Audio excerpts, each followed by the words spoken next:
dels Pollancres. Era la veu de Margarida Xirgo, recitant un poema. El seu darrer poema, que sorgia d'una gravadora que algú havia dut per immortalitzar el moment. Les llàgrimes van esclatar.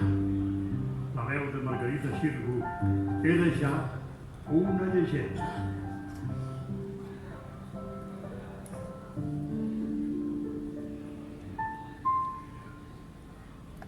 La piedra es una frente donde el sueño oscuro, sin tener agua curva ni cipreses helados. La piedra es una espalda para llevar al tiempo con árboles de lágrimas y tintas y planetas.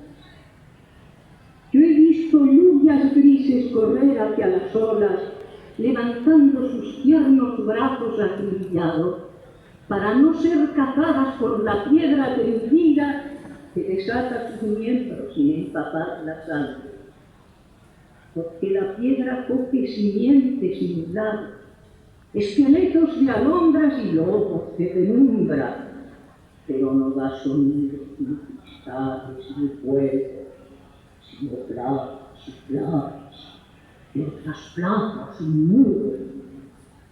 Yo quiero ver aquí los hombres de voz dura, los que doman caballos y dominan los ríos